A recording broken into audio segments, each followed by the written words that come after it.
Evo kako sam obećao da ću posnimiti video kratko o stopalima i o spuštenim stopalima i kako prevenirati to, odnosno kako nekako pokušati održati to stanje ili čak vratiti na početnu. Poanta je u tome da ovi mišići koji su tu ispred i ovdje neki mišići koji su iza, ovaj svod drže gore. Kako mi sjedimo po cijele dane, mišići postanu atonični i onda kad stanemo ne mogu podnijeti našu težinu, stajanje dugoročno i tako. I onda se dogodi da polako pada. Kod ovih težih slučajeva, kada ova kost, vidite ovo tu kost, to se zove talus i on kad se spusti dolje, to su već dosta jako velike promjene i tu je poželjno da se uzmu ulošci jer se kompletno statika tijela promijenila. U ovoj situaciji kad je spušteno stopalo, ali nije se kost ova spustila, onda moje mišljenje je da nema uopće potrebe nositi ortopedske uloške, nego treba vježbati. Znači hodat bos, hodat po neravnom, hodat po travi. S obzirom da živimo u gradu, to je malo teže. Možda neko ko živi negdje u kući na selu. Ljudi koji žive na moru pa mogu prošetati uz obalu, po stijenama ili po plaži, to je super. To je ona vježba kad ljudi uzimaju spužvicu pa prebacuju. I uvijek je tendencija da se ovi mišići dolje sa ovim pokretom aktiviraju. Jedna jako dobra vježba je sljedeća. Stojim normalno i sada samo sa prstima, znači iskustvo je kao da želimo ovo napraviti. Ok, znači iskustvo je sa nožnim prstima, povlačim svoje tijelo prema naprijed, znači ovo tu.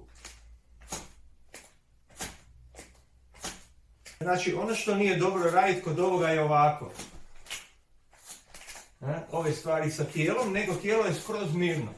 I sada u ovoj poziciji samo biti savije nožne prste, bez dizanja peta, bez dizanja prstiju, prste sad samo ispružim i samo povučem prema sebi.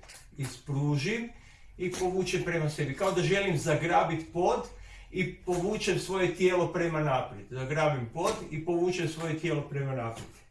I onda se uzmete prvi dan 10 cm, drugi dan 20, mislim nađe da si neki ritam. Kad radite to na ispravan način, bez prebacivanja težine, onda osjećate prženje u ovom prostoru, što znači da toliko intenzivno rade jer morate svoju masu pomaknuti, vašu masu pomiču samo ovi prsti, znači samo ovi tu mišići.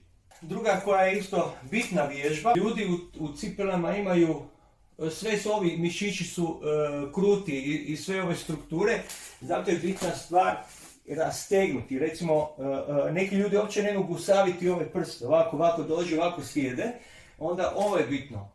Skroz rastegnuti nožne prste. Skraćeni mišić je slabiji od izduženog mišića. Znači, zato ljudi koji su fleksibilniji mogu napraviti kvalitetniji, odnosno puno snažniji pokret. Recimo, to je kod skolioze, kaže kod skolioze, kad neko sjedi ovako i onda misli da je ovaj mišić jači. Ne, ovaj mišić je skraćen i slabiji. Ovaj mišić koji je razdužen je jači. I sada stvar je u tome da treba rastegnuti ovaj mišić da dobije jednaku snagu. Ove sve skraćene strukture koje one ne mogu ispoljiti dovoljnu snagu, zato ih treba rastegnuti. Malo se ispruže prsti, pa opet se saviju. I to saviju na ovaj način. Ako je nekome teško u ovoj poziciji biti, onda ovdje. Nasloni se na ruke i lagano radi rastezanje nožnih prstiju. Neki rade samo to kao zatezanje u zraku, ali koliko jako to mogu napraviti sam. Može napraviti prvo ponavljanje super jako, pa onda kako mišić slabi, kako mišić radi, onda sve slabije radi sa njim. A ovo kad moram sebe pomaknuti 10 cm, onda mišić svaki put mora maksimalno raditi da me pomakne prema naprijed. Još jedan dodatak kod spuštenih stopala je način hoda i možda neka obuća. Jako dobra stvar, danas ti više nije to pompe, onda si prisiljen aktivirati ovu muskulaturu da zadrži klopku. I recimo možda neke japanke koje mogu vrlo lako, pod navodnike, vrlo lako izletiti. Onda se uvijek angažirati da japanku se zadrži na stopala. Drugo, način hoda. Hod može biti pasivan i može biti aktivan. Kada se radi hod, onda u biti ta muskulatura u stvari radi. Zašto ne iskoristiti težinu našeg tijela da bude kroz hod, da bude samo po sebi vježba. Hod postaje samo po sebi vježba. Znači kad god hodamo mi u stvari vježbamo. Postoji 3 moguća načina.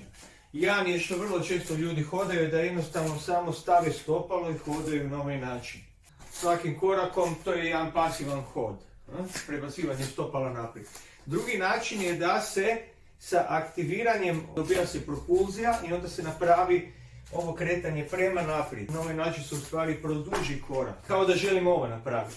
Ovaj pokret, što je jako dobro isto za listove i općenito za skočni zglob. Aktivno hodanje na neki način, aktivan rad unutar skočnog zgloba i stopala, štiti skočni zglob i od čvrstnega. Manje je mogućnost da skrene noga i tako dalje. Dok se labavo pasivno hodanje, može se dogoditi da odjednom skrene noga. Treći način je isto jako dobar za spuštanje stopala. Umjesto da radim ovaj pokret, ja napravim ovaj pokret, kao da zagrabim pod i onda u ovoj poziciji napravim iskorak.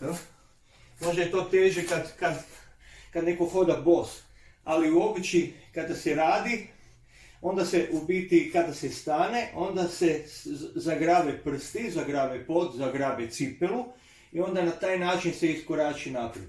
I onda se cijelo vrijeme izmjenjuje rad s prstiju i opuštanje. Rad, opuštanje, tako da vi u biti ja svojih 90 kila i vi svojih 50-60 kila u biti mora ovaj mišić raditi sa tom težinom dok se hoda. Znači, zagrabim pod i pomaknem se prema naprijed. Malo je teško, malo prostoru za pokazati, ali znači to su ta 3 načina. Pasivno hodanje, gdje prsti i stopalo ništa ne rade. Aktivno hodanje gdje dođem i ovaj pokret napravim. Znači, i treći način je da zagrabim pod i onda kroz to hodanje u biti svaki puta kad stane, zk, cijelo vrijeme to radim i taj pokret u stvari, moja težina jača mišiće stopala. Znači cijelo vrijeme se događa u stopalima iskorak, znači događa se ta. Evo, nadam se još ovaj dodatak da će pomoći